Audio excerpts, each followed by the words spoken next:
Toka kuanzishwa kwa benki kwa kanda ya Ziwa tumeshatoa mikopo ya takriban bilioni 631.18 na tumewezesha miradi 151, ambapo kwa mkoa wa Mwanza ambapo tawi letu lipo au ofisi ya kanda tumeshatoa mikopo ya takriban bilioni 79.14 ambao zimefikia miradi 61.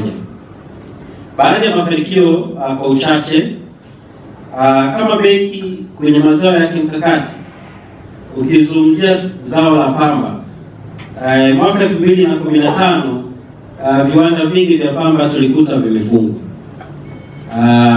Hizo wanaita gineries. Kwa mwaka 2015 tukaanza kufanyia kazi. 2020 tumeanza kufufua viwanda vya kuchakata zao la pamba, ambapo viwanda vingi vinamilikiwa na vyama vya ushirika na ambao wakulima wengi wapo. Mpaka sasa hivi tumeshatoa kwenye zao la pamba tumeshatoa mikopo ya takriban bilioni 171.58, ambapo wakati tunaingia zao la pamba mkulima bei kabisa alikuwa anapata ilikuwa ni shilingi 900 kwa kilo. Kwa msimu ambao umepita bei imefika mpaka shilingi 1500, kwa maana ile bei ambayo ilitajwa na serikali, lakini iliendelea kukua. Na katika zao la pamba peke yake, ukiacha kufufua hivi viwanda vya uchakataji, tumeenda kuongeza thamani. Chama kimoja cha ushirika pale Kahama tumeenda kukiwezesha kiwanda cha kuchakata mafuta ya mbegu zinazotokana na pamba mbegu. Kwa hiyo tunaenda kuongeza thamani kwamba sasa hawauzi tu mbegu kama mbegu na pamba, lakini wanaenda kuchakata zile mbegu kupata mafuta ambao wanaenda kuongeza mafuta. Kwa hiyo inarudi kwa mkulima kumboreshea maisha na kuhakikisha kwamba sasa mkulima anaona thamani ya zao la pamba. Lakini kwenye kahawa kwa kanda ya Ziwa tumeshatoa mikopo ya takriban bilioni 331.63, na huku napo zao hili kama lilikuwa linalegalega. Kwa hiyo kuanzia mwaka 2018 wengi wetu tutakuwa tunafahamu bei ya kahawa kwa kule Kagera ya Robusta ilikuwa shilingi 1200 kwa kilo, lakini msimu ambao umepita imefika shilingi 5000. Nini ambacho tulikifanya? Tulienda kuchagiza masoko, tuliwezesha vile vyama vikuu fedha ili vyenyewe viweze vinunue kahawa kutoka kwa wakulima. Kwa hivyo vinanunua kwa bei ya awali, vinaenda kushindana kwenye masoko ya dunia. Wanapopata faida wanairudisha tena kwenye kwa wakulima. Kwa wakulima wanapata malipo ya pili, lakini hivi vyama vimekuwa vinafanya vitu vya maendeleo. Vina shule zimejenga, wakulima kwa watoto wao wanapata sehemu za kusomea, lakini wengine wameenda zaidi mpaka wana vyombo vya habari kwa kule Kagera. Kwa hiki ni kwenye upande wa kahawa, lakini kwenye upande wa mpunga na hapo tumeshatoa mpaka sasa hivi bilioni 55.89. Tumefanya upanuzi wa miundombinu ya uhifadhi, ununuzi wa mitambo ya kisasa ya kukoboa, na hivi karibuni tunategemea kufungua kiwanda kikubwa sana cha kuchakata mpunga pale Kahama. Lengo letu tunataka utoshelevu wa chakula kwa maana ya nchi, lakini tunajua nchi za jirani zinatutegemea. Ukikaa Kahama ni lango kubwa sana ya kwenda Rwanda, Kongo, lakini kuja Uganda, kurudi kwenda Kenya. Sasa nchi zinatutegemea, na hizi zimekuwa zikihitaji kupata mchele au mazao ambayo yanakidhi zile standardi za kimataifa. Kwa hiyo kuna kiwanda kikubwa ambacho tumekiwezesha, kiacha vidogo ambavyo tumeviwezesha, ambao vitaenda kufanya zao hili la mpunga kwa maana mchele unaotoka unaweza kukidhi standardi za kimataifa ili tuweze kupeleka mchele wetu nchi za nje. Lakini kwenye uchumi wa blue, nafahamu mtakuwa mnakumbuka mwaka jana Mheshimiwa Rais alikuja kufungua uwezeshaji kwenye uchumi wa blue kwa maana ya ziwa letu, ambapo tulitoa maboti lakini tuliwezesha vizimba. Najua historia ya vizimba imekuwa ni nzuri sana. Kwa hapa mpaka sasa hivi tumeshatoa bilioni 12.4, tumefikia vikundi 120, ambao wanufaika ni 1904. Lakini kwa kutoa mikopo hii imeenda kuleta ajira kubwa sana. Kuna makampuni yanayozalisha chakula, makampuni ambayo yanazalisha vifaranga, na sasa hivi ndugu waandishi wa habari, hii ni fursa jamani. Hapa naomba niwakaribishe kabisa. Hii ni fursa. Tunapokea simu nyingi sana kutoka nchi za nje, wenzetu hapa Afrika Mashariki, lakini kutoka mikoa mingine wapo tayari wanaanza kuja kuwekeza kwenye vizimba. Kwa hiyo hii inaonekana ni fursa kubwa sana, na tunamshukuru Mheshimiwa Rais kwa kuwezeshaji huu. Kingine ni kuwezesha ufugaji wa kisasa.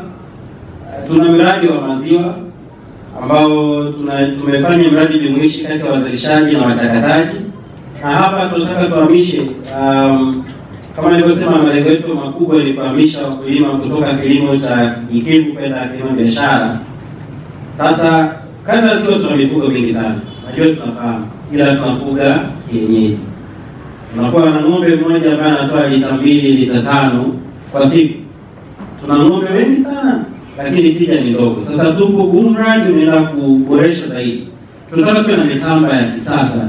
Mtamba mmoja ambaye anakupa lita 25 mpaka 30 kwa siku.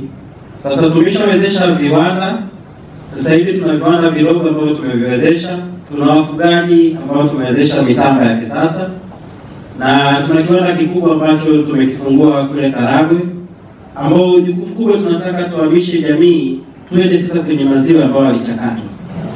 Tuondokane na maziwa ambayo yamewekwa kwenye makopo, watu wamekunywa maji yakatupwa, tukaokota yakawekwa maziwa yakauzwa. Tunataka tuhamishe wale wachakataji wote wadogo wadogo waweze kuchakata sasa, waweke kwenye vifungashio, tuyanunue maziwa tukiwa tunajua afya yetu imezingatiwa. Lakini pili, wafugaji wetu wapate mitamba ya kisasa. Na hapa mpaka sasa hivi tumeshatoa takriban bilioni 30. Wakulima wanaoongeza thamani na mnyororo wa thamani wa mazao ya kilimo, mifugo, mnyororo wote ule na uvuvi, benki ya TADB ndio mkombozi wao. Kanda ya Ziwa ni kitovu cha ufugaji wa samaki nchini na miongoni mwa maeneo ambayo benki ya TADB imejikita.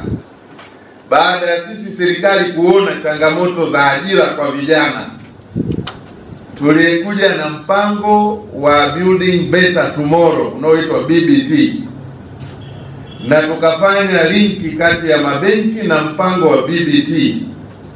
Na katika mkoa wa Mwanza, BBT tulichagua eneo la ufugaji wa samaki kwa njia ya vizimba. Kwa hiyo yako maeneo mengi, lakini nazungumzia project tu ya BBT.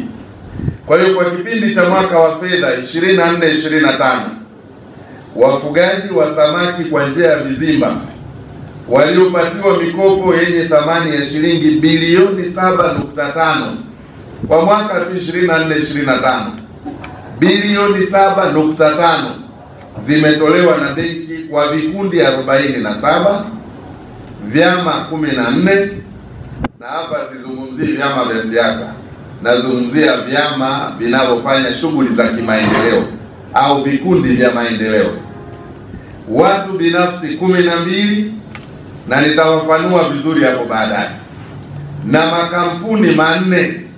Kwa hivyo jumla ya vijana 350 wakiwemo wanawake 227 wamenufaika na hiyo mikopo.